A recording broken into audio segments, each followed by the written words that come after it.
গতকাল নার্সারিতে গেছিলাম, নার্সারি থেকে আমাকে কিন্তু এই ছোট্ট গাছটি উপহার দিয়েছে। দেখো, এটা হলো ইনডোর একটি প্ল্যান্ট, স্পাইডার লিলি এরকমই হয়তো নাম গাছটার।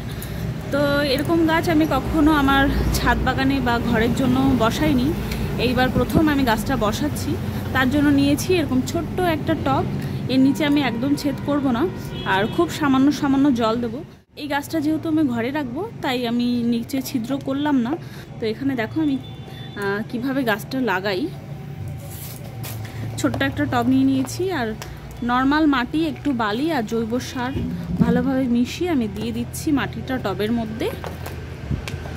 সকাল থেকে আজকে গাছের পিছনে পড়েছি যে গাছগুলোকে একটু যত্ন করতে হবে, ঠিকঠাক খাবার দিতে হবে। অনেক দিন গাছগুলোকে খাবার দেওয়া হয়নি, আর মাটিটা সবসময় যেন এরকম হালকা ভেজা থাকে সেরকম দেখে মাটিটা ব্যবহার করতে হবে।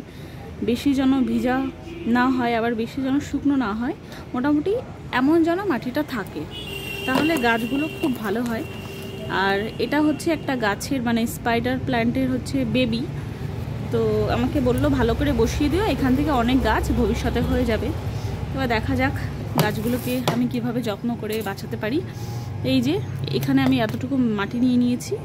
গাছটা দেখো শেকড় আছে কিন্তু কত সুন্দর। আর এই ছোট্ট টবে ঘরের মধ্যে রেখে দিলে খুব সুন্দর দেখতে লাগবে। এখান থেকে আরও গাছ ছিল, ওটা মাটির সাথে মিশে গেছিলো। এরকম করে আমি শুধু এরকম করে বসিয়ে দিচ্ছি। খুব সহজ পদ্ধতিতে গাছগুলো বসানো যায়, আর ছোট্ট পাত্রে গাছগুলো খুব সুন্দর দেখতে লাগে।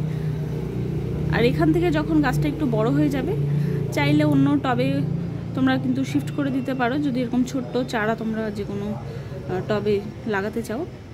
এবার গাছ অনুযায়ী হচ্ছে টবগুলোকে মাঝে মাঝে রিপোর্টিং করতে হয়।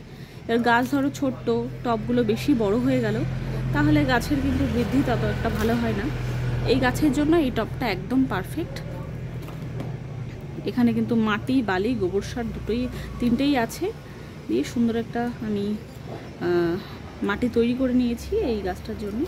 আর এটা আমি আমার ঘরের জন্য, ঘর সাজানোর জন্য রেখেছি। আস্তে আস্তে ভাবছি ইনডোর প্ল্যান্টগুলো একটু কালেকশন করব। তো কেমন লাগলো ভিডিওটি অবশ্যই জানিও। আর এই গাছের কিভাবে একটু যত্ন করতে হয় সমস্ত কিছুই তোমাদের আপডেট দিতে থাকবো। ভালো লাগলে ভিডিওটি অবশ্যই লাইক, সাবস্ক্রাইব করে মাইসেলফ নিশা ব্লগটির পাশে থেকো। টাটা।